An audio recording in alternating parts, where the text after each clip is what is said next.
नमस्कार, मी स्नेहा आणि आपण पाहताय एसबीपी न्यूज. एसबीपी न्यूज प्रस्तुत धांडोळा विधानसभेचा या विशेष कार्यक्रमात आपलं सगळ्यांचं मनपूर्वक स्वागत. आज आपण आलो आहोत टाकळी खातगाव या ठिकाणी आणि जाणून घेणार आहोत की पारनेर तालुक्यात नक्की कोणाची हवा, कोण होईल आमदार.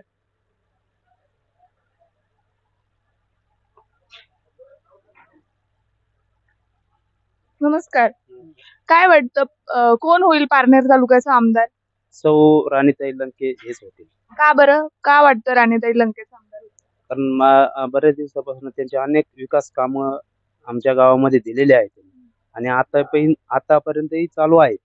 त्याच्यामुळं राणीताई लंके हेच आमदार होते 100%. काय काय कामं केलीत तुमच्या गावात राणीताई? आमच्या गावासाठी रस्ता दिलाय, ग्रामपंचायत कार्यालय दिलंय, सिंगल पेज 6 डिपे दिल्यात, अनेक विविध छोटे मोठे कामं चालू आहेत, विकास कामं भरपूर कामं दिलेत. पण खासदार आणि आमदार एकाच घरात चालतील का, की नवीन चेहऱ्यांना संधी दिली पाहिजे? आणि जो विकास कामं जे जास्तीत जास्त करतील ते होतीलच. मग नवीन चेहऱ्यांना का नको संधी? आता आमदारकी आहेच आहे, निलेश लंके आमदार आहे, खासदार आहेतच. तर मग आता आमदार राणीताई लंके एकाच घरात 2 पदं, काय वाटतं होईल विकास? नाही होईल. हो. काय वाटतं कोण होईल आमदार? राणीताई लंकेच आमदार. का वाटतं राणीताई लंके? त्यांची काम आहेत लंके साहेबांची. लंके साहेबांची काम आहेत आमच्या जिल्ह्यात काम आहेत, तालुक्यात आहेत, जिल्ह्यात काम आहेत. काय काय कामं केलीत? रस्त्याचे, डीपीचे, परत बाकीचे बी किरकोळ. फोन केला तरी एका फोनवर भेटतात. कोणाचे दावे, काही अडचणी असेल तर एका फोन मध्ये येतात. त्याच्यामुळे इकडच्या भागात राणीताई लंकेंचा कसा प्रभाव आहे? आमच्या 50-60% 60% आमच्या गावात. तुमच्या गावातून कितीचं लीड भेटेल? आमच्या गावात 70% मागे दिलेलं आहे त्यांना. आता पण 70% आम्ही घडून आणणारच आहे. एकदम म्हणजे तेवढं होणारच आहे. राणीताईंना तुम्हाला आमदार करायचंच आहे आम्हाला आमदार. राणीताई लंकेच आमदार होतील, त्या आमदार झाल्याच पाहिजे असं दादांचं म्हणणं आहे. आणि काय वाटतं कोण होईल पारनेर तालुक्याचा आमदार, कोण करेल विकास? पारनेर तालुक्यामध्ये आमचे नेते निलेश लंके साहेब यांनी खूप मोठं काम केलेलं आहे. तर ह्या वेळेस किती कोणी असले, किती स्पर्धक असले तरी त्यांच्या मिसेस राणीताई लंके ह्याच निश्चित निवडून येतील. पण लोक हा विचार नाही करणार का एकाच घरात 2 पदं कशी देणार? नाही, यापूर्वी काँग्रेसमध्ये परंपराच चाललेली आहे ना. विखे साहेबांचं म्हणा किंवा इतरांचं म्हणा, परंपराच चाललेली. त्यांनी तर पिढ्यानपिढ्या राज्य केले. मग हे तर एक सर्वसामान्य शिक्षकाचा मुलगा आहे आणि आता कुठं पहिल्यांदाच इलेक्शन लढवतात आणि कामाची धडाडी आहे. एका कुटुंबातले म्हणून नाही, पण त्यांच्या कामामुळे त्यांना मतदान मिळणार. राणीताई लंके आमदार झाल्यावर पहिलं काय काम करावं त्यांनी असं वाटतं तुम्हाला? त्यांनी सगळ्यात महत्वाचं रस्त्यांचं काम करावं, पाणलोट क्षेत्राचा विकास करावा. पारनेर आणि नगर तालुक्यामधले काही गावं पाण्यापासून वंचित आहेत. तर कुकडीचं पाणी त्यांनी शब्द दिलेला आहे आणि ते जर पाणी आलं तर दुष्काळी भागाचा निश्चित विकास होईल. राणीताई लंकेच आमदार व्हाव्यात असं काकांचं म्हणणं आहे. नमस्कार. काय नाव तुमचं? साहेबराव बबनराव बोडके. काय वाटतं कोण होईल पारनेर तालुक्याचा आमदार, कोण करेल विकास? राणीताई लंके. का बरं राणीताई लंके? राणीताई लंके यांचं सामाजिक काम चांगलं आहे. ते पंचायत समिती बी त्यांनी काम केलेलं आहे, जिल्हा परिषदला केलेले आहे, आमदारकीला सुद्धा ते चांगलं काम करतील अशी लोकांची अपेक्षा आहे. पण लोक असं विचार करणार नाही का, तुम्हाला वाटत नाही का एकाच घरात 2 पदं दिल्यानंतर विकास होईल का? हो, विकास होईल ना. आता इथून पाठीमाग एका घरात पालकमंत्री, जिल्हा परिषद अध्यक्ष, परत खासदार त्यांच्याच घरात होते. मग तिथं कुठं लोकांनी आक्षेप घेतले? आणि हे तर साधं कुटुंब आहे, यामध्ये आक्षेप घ्यायचं काय कारण? आणि ते काम करतात ना अहोरात्र ते लोकांच्या कामामध्ये, त्याच्यामुळं तसं आक्षेपाचं काय कारण नाही. काय काय कामं केलेत तुमच्या भागात? रस्त्यांचे कामं केले. परत तुम्हाला सांगतो देवी दर्शनासाठी ग्रामस्थांना म्हणजे आपल्या मतदारांना ते नेहमी मतदार म्हणून नाही, पण त्यांना ती एक सवय आहे, ते काम करतात. परत प्रत्येक गावामध्ये विद्यालय असो, शाळा असो, तिथं मुलांना सायकलीचं वाटप केलं, पुस्तकांचं वाटप करतात. म्हणजे अनेक सामाजिक कामं राणीताई लंके किंवा निलेश लंके यांच्या माध्यमातून झाले. हो, आता काय त्या आमदार झाल्यानंतर आता काय अपेक्षा असणार आहे, काय काम करावं त्यांनी? आता राहिलेले रस्ते आणि जलसंधारणाचे काम आणि जर मिळाले तर हे गाव पाण्यापासून वंचित आहेत. पाणी मिळवण्यासाठी त्यांच्या मागे प्रयत्न करतील ग्रामस्थ म्हणजे समाज. राणीताई लंके आमदार झाल्यानंतर अनेक कामं मार्गी लावतील असं देखील बाबांचं म्हणणं आहे. काय सांगाल, कोण होईल आमदार? राणीताई लंके का वाटतं राणीताई लंके? सर्वसामान्य कुटुंबातील व्यक्ती आहे. आता सर्व म्हणतात की खानदानी म्हणून, पण नेत्यांचे वडील काय पहिले खासदार नव्हते, काय नव्हते, तर ते सर्वसामान्य मधून खासदार झालेत. आता राणीताई पण आमदार होणार आहेत 100%. 100% राणीताई लंके आमदार 100% होणार. काय वाटतं, कोण होईल आमदार? फिक्स राणीताई लंकेच. फिक्स का बरं? का वाटतं फिक्स राणीताई लंके? त्यांनी नवीन चेहऱ्यांना संधी द्यायला नको का? त्यांनी समाजासाठी कामे करतात, गरिबांचे जनतेचे प्रश्न सोडवतात. बाकीच्या पुढाऱ्यांना माहितीच नाही काय चाललंय, आपले हे काय चाललंय, करतोय काय. तसं राणीताई प्रत्येक घराघरात येत, प्रत्येकाच्या सुखादुःखात येत, प्रत्येकाला येऊन प्रश्न विचारतात, त्यांचे नाही का प्रश्न सोडवण्याचा प्रयत्न करीतात. नेता सुखदुःखात सहभागी होणारा पाहिजे की विकास करणारा पाहिजे? सहभागी होणारा पण पाहिजे. विकास चालूच आहे, विकास कामं दिसतायच आपल्याला. तालुक्यात सगळ्यात जास्त विकास कामांचे त्यांनीच आणलेले आहे. त्यामुळं विकास कामं केल्याबरोबरच ते इतरांच्या सुखदुःखात सहभागी होतात असं म्हणायचं. कारलेंचा कसा प्रभाव राहील? कारले तालुक्यात माहितच नाही. आमच्या गावात तर आम्हाला आता उमेदवार उभे राहिल्यावर बॅनर लागल्यावर माहित झाले का गावात काय उभे आणि राहिले. दाते माहित नाहीत कोण आहेत. तालुक्यात माहितच नाही कोण. काही कामच नाही का त्यांचे? कामच नाही काही, कुठे दिसले नाही काम करताना कोणा. तुम्ही राणीताईंचे समर्थक आहे म्हणून माहित नाही की काय? नाही राणीताई समर्थक नाही आम्ही. सामान्य माणसं आहेत आम्ही. गावात आलेलो आहे तेव्हा दिसतंय प्रचार, त्यामुळे आलेलो आहे तिथे बघायला. कारले देखील माहित नाही आणि दाते देखील माहिती नाही. राणीताईंचा चांगला प्रभाव आहे. नमस्कार दादा. नमस्कार. काय वाटतं, कोण होईल पारनेर तालुक्याचा आमदार? आमदार तर काही सांगायची गरज नाही. ठरल्याप्रमाणे राणीताई लंके यापेक्षा आमदार होणार आहेत. लोकांच्या मनातील आमदार आहेत. त्यामुळे आपण लोकांना सांगू शकतो दुसऱ्याला मतदान करा, पण लोकांच्या मनात जी ती बदलू शकत नाही आपण. लोकांच्या सुखदुःखात जो आलाय तो माणूस ध्यानात राहतो काय. तर राणीताई लंके झाले, आमचे खासदार साहेब असतील, हे लोकांच्या मनापर्यंत पोहोचलेले आहेत. नुसते घरापर्यंत जाऊन उपयोग नाही, लोकांच्या मनात पोहोचलेले आहेत, लोकांच्या सुखदुःखात सहभागी झालेले. त्यामुळं त्यांना ना करू शकत नाही कोणी. ही जनता सगळी त्यांच्या पाठीशी, त्यांना ना करू शकत नाही कोणी. हे झालं मनात पोहोचलेलं. परंतु आता सगळ्यात महत्वाचा प्रश्न जो आहे तो तरुणांच्या बेरोजगारीचा, म्हणजे तरुण बेरोजगार आहेत, त्यांना कुठंतरी कामधंदा भेटला पाहिजे. समोरचे म्हणतात की आम्ही MIDCत मुलांना कामं देऊ, याबाबत काय म्हणणं आहे? मग ठीक आहे, MIDCत कामं कोण देत नाही? सगळे कामं देतात MIDCत. आता जर लंके साहेबांकडे तुम्ही गेलेला MIDCत काम पाहिजे तर ते बी कामाला लावून देतात. कामाला नाही, पण आता कसं आहे, आपल्या MIDCत आहे 580 रुपये 600 रुपये मॅक्झिमम धरा, 680 रुपये पेमेंट आहे 12 घंट्याला. तर आपले पोरं करणार आहेत का? आपल्या पोरांची तयारी पात्रता असेल तर ज्यांना गरज आहे पैशाची ते 600 रुपयांनी करतात. आपल्या इकडच्या लोकांना लागली छापमध्ये पांढरे कपडे घालायचे आणि त्या लोकांमागे फिरायचे, याच्या मागे. यांना गोड लागत नाही का? घरात बसून 600 रुपये तुम्हाला देणार आहे कोणी नाही? तुम्ही MIDCत फिरा, कोण मार्केटमध्ये तुम्हाला कामाला नाही घेत. मग बघू ना आपण, तुम्ही गेलेत का? कोणत्या कंपनीपर्यंत पोहोचलेत का? असं गेलंय का कंपनीवाल्यांनी नाही हा तू त्या पार्टी जाय तुला घेणार नाही, ह्या पार्टी जाय तुला घेणार, असं कधी भेदभाव झालाय का? तुमच्या उदाहरण आहे का? उदाहरण असेल तर दाखवा ना. तुम्ही MIDC कंपनीपर्यंत पोहोचले नाही तर तुम्हाला रोजगार घरात आणून तर देऊ शकत नाही कोणी. तुम्ही बेरोजगार घरात येत, बाहेर समाजात फिरले तर तुम्ही रोजगार उपलब्ध होतोय, पण घरात बसून तुम्ही बेरोजगार आहे आणि अजून बी 60 वर्षापर्यंत जरी घरात बसले तर तुम्ही बेरोजगारच राहणार आहे. तुम्ही समाजात फिरा, मार्केटमध्ये फिरा, तर तुम्ही आपोआप रोजगार उपलब्ध होईल. वेगवेगळ्या आयडिया येतात लोकांना, नॉलेज येतं, बिझनेस येतं, काही दुसरं असं आपलं क्वालिफिकेशन झालं असेल तर त्या बाबतीत बी तुम्हाला आयडिया येतील, तुम्ही नोकरी लागू शकता, काही ना काही जॉब मिळेल. पण घरात बसून कसं लोकांना कळणार तुम्ही काय शिकलेत म्हणून? तर तो प्रश्न. मी स्वतः MPSCचा अभ्यास केलेला आहे 3 वर्ष. मी आता काही कारणास्तव 6 महिने झाले ब्रेक मध्ये, अजून मी 6 महिने ब्रेक घेतलेला आहे. 1 वर्ष मी ब्रेकवर आहे. राहिला प्रश्न पुढचं वेगळं नियोजन.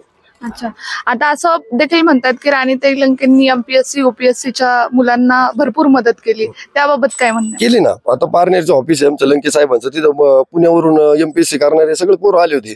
त्यांनी त्यांच्या बैठक घेतली, काय प्रश्न आहे त्यांचे, काय प्रश्न आहे ती मंत्रालयात मांडण्याचा प्रयत्न केलेला आहे. अजून त्याचा प्रोसेस चालू आहे. जेव्हा होणाऱ्या काळात त्याच्यावर नक्कीच निकाल होईल काही ना काही. असं नाही का ते शिकलेले नसू दे, पण विचार बघा ना त्यांचे विचार काय, त्यांचे विचार कोणत्या पद्धतीचे. आता मनमाडचा रोड केला, कोणी केला? ते लंके साहेबांनीच केला ना. मग तुम्ही नुसते चांगल्या बाजू बी बघा ना, वाईट काय दाखवतो? वाईट दाखवतो, पुरावा आहे का तुमच्या काही वाईटाचे? नुसते बोलून काय लोक तोंडाला कवर हात लावणार आहे आपण? विजय आवटींचं काय हे इथे परिस्थिती काय विजय आवटींबद्दल? नाही, विजय आवटींला नाही मी ओळखीत नाही. माझे पाहिलेले फोटो बिटो पाहिलेले, पण आता माझ्या सुखदुःखात कोणी आलेलंच नाही ना. माझ्या सुखदुःखात जे माझ्या घरापर्यंत जो पोहोचलाय, आमचे जे संबंध आहेत त्या संबंधात तुम्ही या. तुम्ही जर संबंध असतात आम्ही तुमचं काम केलं असं. कारले नाही, कारलेला तुम्ही ओळखीतच नाही. त्यांचं नाव हा दाती आहेत, पण आता शेवटी आमच्या घरापर्यंत मी सांगतोय ना, आमच्या सुख दुःखात आले नाही, आमचे काय कार्यक्रम असतील आमच्या घरापर्यंत पोहोचलेच नाही. पोहोचले असते तर आम्ही मतदान करणार. फुकट आपलं जे आपल्याला मतदानाचा हक्क दिलाय ते वाया घालण्यासाठी नाही दिलेला आपलं. त्यामुळे राणीताई लंके हा राणीताई लंके 100%. त्यात काही आमच्या घरात हाकेच्या अंतरावरती घर आहेत आमच्या. विजय आवटी असतील किंवा दाते सर असतील किंवा कारले असतील हे आमच्या घरापर्यंत पोहोचले नाही, आम्ही त्यांना बघितलेलं देखील नाहीये असं दादाचं म्हणणं आहे. आणखी काही लोक आहेत, आपण त्यांच्या देखील प्रतिक्रिया घेऊया. मावशी नमस्कार. काय वाटतं कोण होईल पारनेर तालुक्याचा आमदार? राणीताई लंकेच होणार. का वाटतं राणीताई लंके? त्यांनी लंके साहेबांनी कोरोनाच्या काळात खूप मदत केली, खूप लोकांचे जीव वाचवले, त्याच्यामुळे त्यांना म्हणजे आम्ही पडून नाही देणार. आता तुम्हाला 1500 रुपये भेटतात का लाडक्या बहीण योजनेचे? हो भेटतात, पण महागाई पण लय वाढली ना. राणीताई लंके निवडून आल्यावर भेटतील का 1500 रुपये? ते डबल देतील. डबल देतील. हो महालक्ष्मी योजना. हो. अच्छा.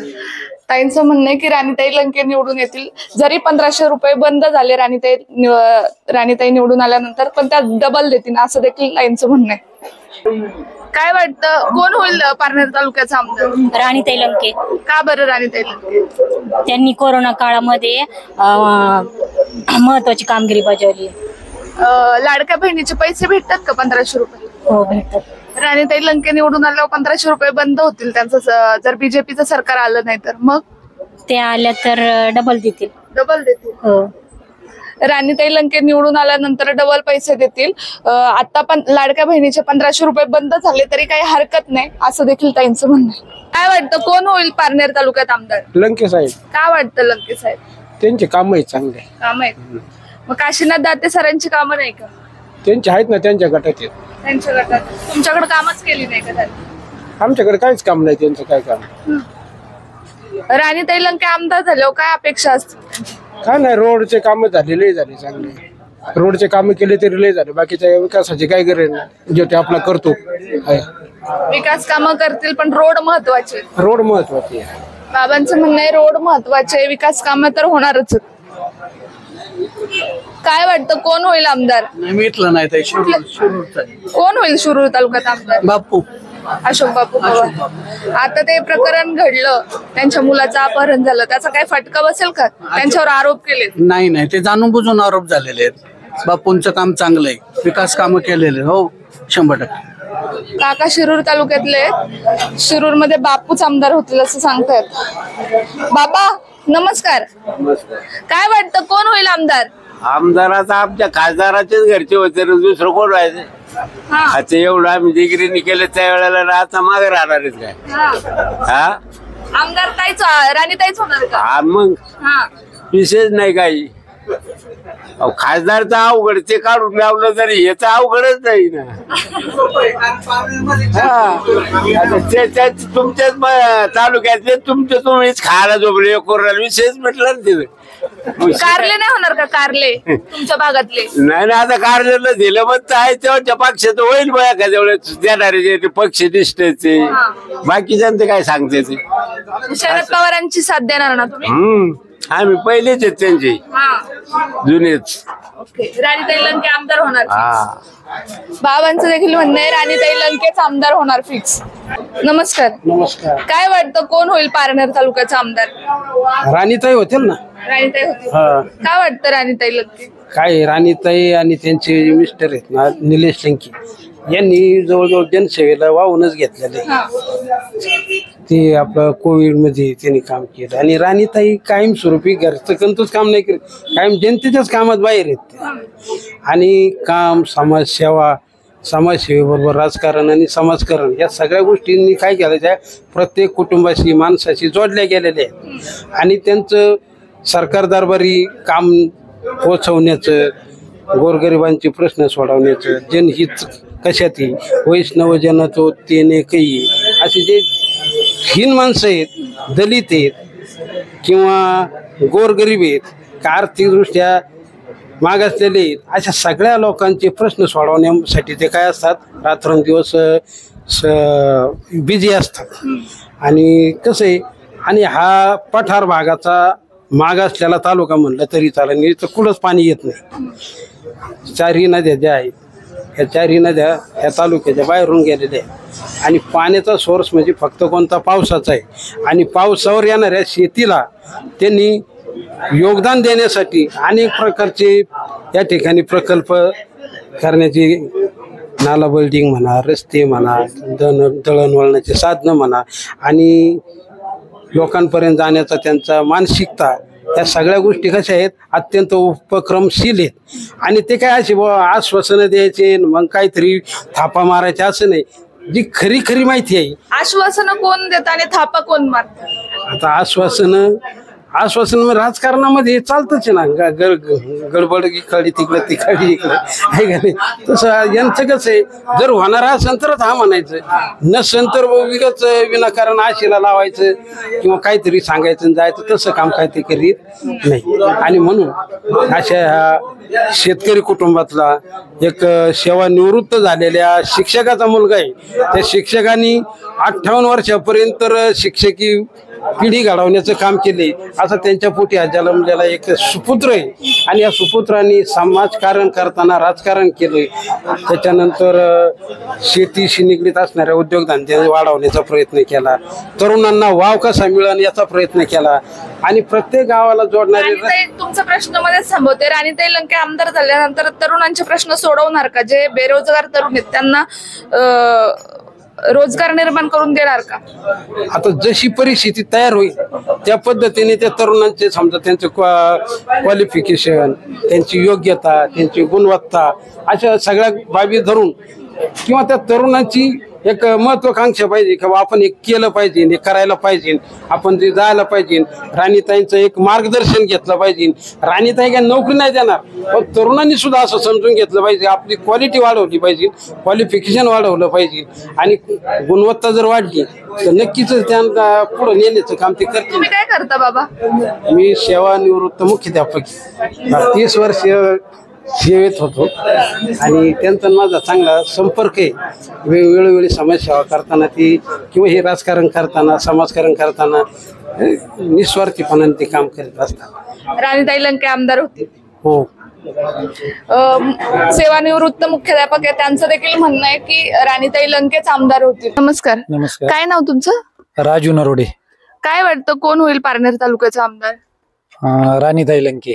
का वाटतं राणीताई लंके? कारण लंके साहेबांनी आजपर्यंत जे कामं केली त्यावरून वाटतं राणीताई लंके 100% आमदार होती. एकाच घरात 2 पद दिल्यावर विकास होईल का? नाही, आता एकाच घराचा हा मुद्दा विरोधकांनी लावून धरला, परंतु विरोधकांनी जर पाठीमागे डोकावून पाहिलं तर एका घरात 2 खासदार, आमदार, जिल्हा परिषदेचे अध्यक्ष एकाच घरात होते. मग त्यावेळेस हा मुद्दा त्यांच्यासाठी लागू होत नाही का, असा प्रश्न आहे ना. आणि राणीताई पहिल्यांदाच आमदार होऊ राहिल्यात. त्याच्यामध्ये लंके साहेबांनी एक टर्म मध्ये आमदारकीला असताना भरपूर चांगली कामं केली. कोविडच्या काळात चांगलं काम केलं आणि सर्वात महत्वाचं म्हणजे लंके साहेबांनी तळागाळातील घटकांना न्याय दिला. माझ्यासारखा एखादा कार्यकर्ता किंवा दूध उत्पादकाला तर कोणी बी, मी कोणत्याही नेत्याकडे गेलो तर मला तिथं मान सन्मान मिळणार आहे, परंतु तळागाळातील घटकांना किंवा वंचित समाजापर्यंत जाण्याचं काम खऱ्या अर्थाने लोकनेते निलेश लंके साहेब करतात आणि त्याच पद्धतीने राणीताईंचं काम आहे. म्हणून मला विश्वास वाटतो राणीताईच आमदार होती. जर बीजेपीचं सरकार आलं नाही तर लाडक्या बहिणींचे 1500 रुपये बंद होईल. नाही, आता 1500 रुपये हे जे अशिक्षित लोक आहे यांना फसवू शकतं सरकार, परंतु जे सुशिक्षित समाज आहे त्यांना फसवू शकत नाही. कारण विचार केला तर 18% GST, आम्ही शेतकऱ्यांनी जर आमच्या शेतीसाठी पाईप घेतले, विद्युत मोटर घेतली, ट्रॅक्टर घेतला, ट्रॅक्टरचे काही वस्तू घेतल्या तर आम्हाला 18% त्यावर GST भरावा लागतो, म्हणजे 1,00,000ला 18,000. मग आम्हाला जर त्यातून 1500 रुपये महिलांसाठी देत असतील तर ही दुर्दैवी गोष्ट आहे ना. म्हणजे आमचेच पैसे घेऊन आम्हाला ते ओवाळेत, त्याच्यामुळे आम्हाला त्याचं काहीच विशेष वाटत नाही. ते बंद जरी झाले तर पहिले बंदच होते. आणि या ठिकाणी या सरकारने घोषणा केली आघाडीच्या, आमचं सरकार आलं तर आम्ही 3,000 रुपये देऊ. ते पैसे महालक्ष्मी योजना. दादांचं देखील म्हणणं आहे की राणीताई लंकेच आमदार होतील. त्यांनी अनेक प्रश्नांना वाचा फोडण्याचं काम देखील केलंय, परंतु एक प्रश्न असाही आहे की विरोधकांना वाटतंय की ते निवडून आल्यानंतर ते MIDC मध्ये मुलांना कामं देतील. नाही करतील ना. विरोधक आता प्रत्येक जण आपल्या पक्षाचं विजन जनतेसमोर ठेवीत असतं. विरोधक सुद्धा निवडून आल्यावर चांगलं काम करतील याच्यात आम्हाला शंका नाही. परंतु याच्या अगोदर सत्ता होतीच ना, मग त्यावेळेस का नाही केलं? थोडक्यात सांगायचं झालं तर आता हे आमचं टाकळी गाव आहे. आज मी टाकळी गावात काम करतो, सामाजिक काम. तर लंके साहेबांच्या काळात जेवढ्या धाडाडीने गावात कामं चालू झाली, 1,80,00,000 टाकळी उरे बाजार रोड झाला, कब्रस्तानमध्ये 10 लाख रुपयाचं काम झालं. त्याच्यानंतर 100 गोरगरीब मुलांना 100 सायकलीचं वाटप झालं. त्याच्यानंतर ज्या ज्या छोट्या मोठ्या अडचणी, त्याच्यानंतर आमच्या गावामध्ये 60 डिप्या दिल्या. 3.5 लाखाचा तो प्रोजेक्ट आहे. म्हणजे गावठांची लाईट वाडी वस्त्यावर सिंगल पेज गेली पाहिजे. एवढा मोठा प्रोजेक्ट गावामध्ये, तो पण आता चालू आहे, काम पूर्ण होईल. त्याच्यानंतर फिडर वेगळं करण्यासाठी ते जरी MSCB केलं असलं, परंतु वेळोवेळी त्यामध्ये आम्ही लंके साहेबांचं सहकार्य घेतलं, म्हणून ते काम आम्हाला पूर्ण करता आलं. मग असे अनेक रस्त्यांचे अजून काम आहे. जिल्हा परिषदच्या माध्यमातून 21 लाखाचा रस्ता मिळाला, परंतु तो जरी मिळाला असला, परंतु पाठबळ आम्हाला ते लंके साहेबांचं मिळालं. म्हणजे पाठबळ देणारे जर माणसं आमच्या पाठीशी असले तर गावातले राहिलेले रस्ते होऊ शकतात. आणि या निमित्ताने मी गावकऱ्यांना सुद्धा विनंती करेन की आपण विभागणी न करता जर कोणत्याही एका नेत्यामागे जर सपोर्ट देऊन राहिलो तर आपल्याला सुद्धा हक्काने उद्या त्या नेत्याला कामं मागता येतील आणि गावचा विकास 100% करता येईल. दादांचं म्हणणं आहे की जर एका नेत्याच्या मागे भक्कमपणे उभे राहिले तर गावचा विकास देखील चांगल्या पद्धतीने करता येईल, असं दादांचं म्हणणं आहे. शेतकऱ्यांचे असे कोणते प्रश्न आहेत की निलेश लंके त्यावरती काम करतील? आमच्या नगर पारनेर म्हणजे हा दुष्काळी पट्टा आहे आणि आमचं अर्थार्जन म्हणजे फक्त कांदा आणि दूध, हे 2 महत्वाच्या, कांदा पीक आणि दूध उत्पादन, हे 2च अशा गोष्टी आहे की त्याच्यावर आमचं पूर्ण अर्थकारण हालतं. आणि आम्हाला अपेक्षा एवढीच आहे की दुधाला हमी भाव मिळावा आणि कांद्याला सुद्धा बांधून भाव मिळावा. आणि लंके साहेब खासदार होण्याच्या अगोदर त्यांनी त्यांच्या भाषणामध्ये सांगितलं होतं की सगळ्यात अगोदर मी दूध आणि कांद्यावर त्या ठिकाणी आवाज उठवील. त्याप्रमाणे त्यांनी मोठं आंदोलन त्या ठिकाणी केलं. आणि नंतरच्या काळात थोडं दुधाला अनुदानाच्या स्वरूपात का होईना शेतकऱ्यांना थोडा न्याय मिळाला. कांद्यालाही आता बऱ्यापैकी बाजार आहे. तर आम्हाला खात्री आहे राणीताई जर आमदार झाल्या तर विधानसभेत सुद्धा कांदा आणि दूध या प्रश्नावर चांगल्या प्रकारे ते आवाज उठवतील आणि न्याय देण्याचं काम शेतकऱ्यांना आमच्या भागातील करतील, अशी एक अपेक्षा आम्हाला आहे त्यांच्याकडून. राणीताई लंके जर आमदार झाल्या तर शेतकऱ्यांच्या प्रश्नावरती आवाज उठवतील असं देखील म्हणणं येतं.